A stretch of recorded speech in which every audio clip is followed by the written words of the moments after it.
কেন্দ্ৰীয় মন্ত্ৰী গজেন্দ্ৰ সিং শেখাৱত ডাঙৰীয়া,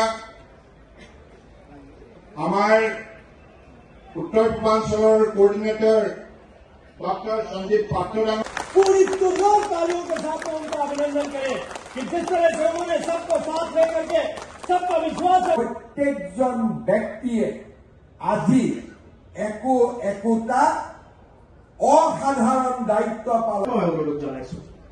মানে চিনাতলাক এটা হাত চাপৰি আমি সকলোকে আদৰণি জনাবৰ বাবে অনুৰোধ কৰিছো। আমাৰ মাজত উপস্থিত আছে প্ৰাক্তন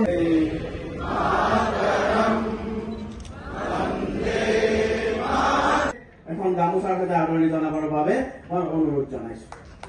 সকলোকে এটা হাত চাপৰিৰ সৈতে আমাৰ জ্যেষ্ঠ নেতা মাননীয় গজেন্দ্ৰ সিং শেখাৱত ডাঙৰীয়া আদৰণি জনাবৰ বাবে ডাঙৰীয়া সন্দীপ পাত্ৰ ডাঙৰীয়া ৰাজু ডাঙৰীয়া মঞ্চ চলাইবৰ বাবে অনুৰোধ জনাইছো।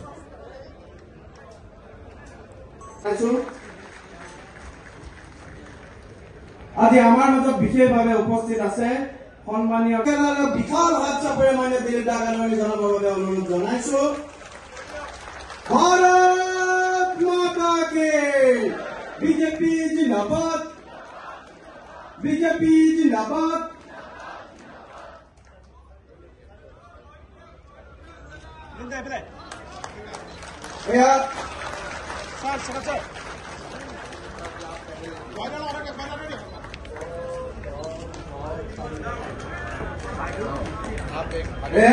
मान्य दिलीप शइकिया डाঙৰীয়া, ভাৰতীয় জনতা পাৰ্টিৰ প্ৰাক্তন যুৱ মৰ্চাৰ ৰাজ্যিক সভাপতি, প্ৰাক্তন ৰাষ্ট্ৰীয় সাধাৰণ সম্পাদক, সন্মানীয় সাংসদ, যিয়ে তৃণমূল পৰ্যায়ৰ পৰা আহি পেলাই আজি ৰাজ্যিক সৰ্বোচ্চ পদত অনুষ্ঠিত হৈছে মাননীয় দিলীপ শইকীয়া ডাঙৰীয়া, মাননীয় ভৱেশ কলিতা ডাঙৰীয়া, মাননীয় মুখ্যমন্ত্ৰী মহোদয়,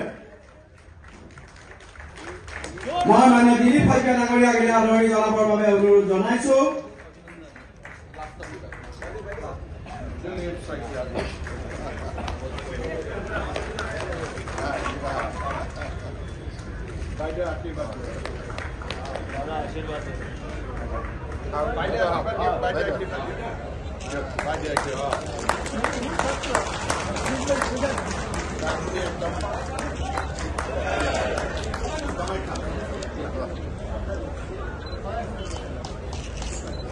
মাননীয় ৰাষ্ট্ৰীয় ৰাজ্যিক নেতৃত্বই মাননীয় দিলীপ শইকীয়া ডাঙৰীয়া আদৰণি জনাইছে।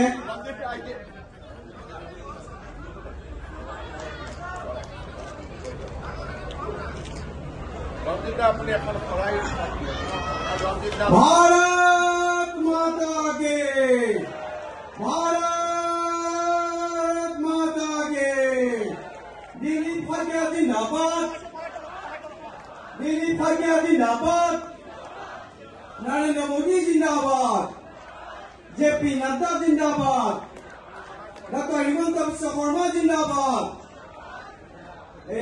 माननीय राज्य सभा माननीय भवेश कलिता डाঙৰীয়া, माननीय राज्यिक सभापति श्रीजुत दिलीप शइकिया डाঙৰীয়া এই আনুষ্ঠানিকভাৱে ভাৰতীয় জনতা পাৰ্টিৰ এই যে পতাকা, এই পতাকা আমাৰ ত্যাগৰ প্ৰতীক, এই পতাকা তেখেতক হস্তান্তৰ কৰিছে।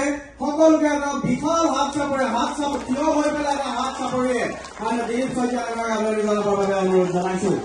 বলো বলো বলো বলো ভাৰত মাতা কি, বন্দে বন্দে বন্দে বন্দে বন্দে বন্দে বন্দে বন্দে বন্দে भारत माता के, बीजेपी जिंदाबाद। ভাৰতীয় জনতা পাৰ্টিয়ে এজন ৰাজ্যিক সভাপতি নতুনকৈ পালে। সাংসদ দিলীপ শইকীয়া ডাঙৰীয়াই ভাৰতীয় জনতা পাৰ্টিৰ নেতৃত্ব আজিৰে পৰা গ্ৰহণ কৰিলে। শইকীয়া বুলি ক'লে 100 জনৰ অধিনায়ক বুলি আমি কওঁ। দিলীপ শইকীয়াৰ নেতৃত্বত অহাবাৰ ভাৰতীয় জনতা পাৰ্টি আৰু মিত্ৰ গোষ্ঠীয়ে 100খনতকৈ বেছি আসন লাভ কৰক তাকে কামনা কৰিছো। ভৱেশ কলিতা আমাৰ লগত আছে, তেওঁ বিধায়ক হয়েই, তেনেকুৱা কোনো কথা নাই। তেনেকে বিজেপিত নহয়, চব বিজেপিত এটা নিয়মত হৈ থাকে। আমি দলে এবাৰ নতুন নিয়ম কৰিলো যে মণ্ডল সভাপতি 45 বছৰৰ তলত হ'ব লাগে। অগ্ৰজজনে আশীৰ্বাদ দিলে কোনেও আপত্তি নকৰিলে। জিলা সভাপতিৰ বাবে বয়স ধৰি দিয়া হ'ল, অগ্ৰজজনে আশীৰ্বাদ দিলে কোনেও আপত্তি নকৰিলে। আৰু শেষত এডাল মমে যেনেকৈ নিজৰ পোহৰ দি দি এসময়ত নিজে আঁতৰি যায়, সেইদৰে আজিৰ দিনটোত ভৱেশ কলিতা ডাঙৰীয়াই গৌৰৱেৰে সৈতে নিজৰ চকীখনৰ পৰাও আজি আঁতৰি আহিছে। কিয় আঁতৰি আহিছে? আমি দলে নিয়ম বনাইছিলো যে জিলা সভাপতিসকলে নিৰ্বাচন খেলিব নোৱাৰে। ভৱেশ কলিতা ডাঙৰীয়াৰ লগত মই কথা পাতিছিলো। ভৱেশ কলিতা ডাঙৰীয়াই মোক কৈছিলে যে যদি জিলা সভাপতিয়ে নিৰ্বাচন খেলিব নোৱাৰে, ৰাজ্যিক সভাপতিয়েও নিৰ্বাচন খেলিব নোৱাৰে, আৰু মই যিহেতু নিৰ্বাচন খেলিম, মোৰ নামটো দ্বিতীয়বাৰৰ বাবে বিবেচনা কৰিব নালাগে। এনেধৰণৰ ত্যাগ, এনে সাহস অকল ভাৰতীয় জনতা পাৰ্টিৰ মাজত দেখা পোৱা যায়, আন কোনো দলত সেই সাহস দেখিবলৈ পোৱা নাই। আজি মই কংগ্ৰেছ দলক প্ৰত্যাহ্বান জনাম, 400 মণ্ডল সভাপতি নিৰ্বাচিত কৰক, 38 জন জিলা সভাপতি নিৰ্বাচন কৰক। ৰাজীৱ ভৱনত কিমান খণ্ড খণ্ড বিখণ্ড যুদ্ধ লাগিব তাৰ কোনো উদাহৰণ আমি দিব নোৱাৰো, তাৰ কোনো উদাহৰণ নাথাকিব। আজি বোলে বৰপেটাত ৰাজীৱ ভৱন জ্বলি গ'ল, কালি বোলে ধুবুৰীত ৰাজীৱ ভৱন জ্বলি গ'ল, কিন্তু আজি এজনৰ পৰা আন এজনলৈ সভাপতিৰ দায়িত্ব হস্তান্তৰ হৈছে, কতো তু শব্দ এটাও নাই, আৰু এয়ে হৈছে ভাৰতীয় জনতা পাৰ্টি। আমাৰ দলে কাৰ্যালয়, কাৰ্যকৰ্তা, কোষ আৰু কাৰ্যসূচী, এই 4টা কৰে আজি আমি ৰাজ্যখনক মহিয়ান কৰি তুলিছো, আমাৰ দলটোক মহিয়ান কৰি তুলিছো, আমাৰ ৰাজ্যখনক বিকাশ আৰু উন্নয়নৰ এক নতুন উৰ্বৰা গতিলৈ আজি আমি লৈ গৈছো। ভাৰতীয় জনতা পাৰ্টিৰ নেতৃত্বত আজি অসমত আজি আমি আমাৰ সভ্যতা সংস্কৃতিক আমি এক নতুন দিগন্তলৈ লৈ যাবলৈ সক্ষম হৈছো। প্ৰধানমন্ত্ৰী নৰেন্দ্ৰ মোদী ডাঙৰীয়াৰ আশীৰ্বাদত আমি আমাৰ ৰাজ্যখনক বিকাশৰ এক নতুন দিগন্তলৈ লৈ যাবলৈ সক্ষম হৈছো। মই আজিৰ দিনটোত পৰম পিতাৰ ওচৰত প্ৰাৰ্থনা কৰিম, ভাৰতীয় জনতা পাৰ্টি কেৱল মাত্ৰ কাৰ্যকৰ্তাৰ শক্তিৰে শক্তিবন্ত নহয়, ভাৰতীয় জনতা পাৰ্টিত অসমৰ ৰাইজৰ অকুণ্ঠ আশীৰ্বাদ আছে। আৰু দিনে দিনে মই যিমানেই ভাৰতীয় জনতা পাৰ্টিত সময় কটাইছো, মোৰ মনত এটা বিশ্বাসো আছে যে ভাৰতীয় জনতা পাৰ্টিত আধ্যাত্মিক শক্তিৰো আশীৰ্বাদ আছে।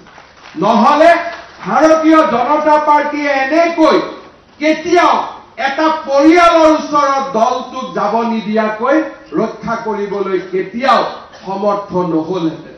আজি যি কাম কংগ্ৰেছে কৰিব পৰা নাই, সমাজবাদী পাৰ্টিয়ে কৰিব পৰা নাই, ৰাষ্ট্ৰীয় জনতা পাৰ্টিয়ে কৰিব পৰা নাই, কোনেও কৰিব পৰা নাই।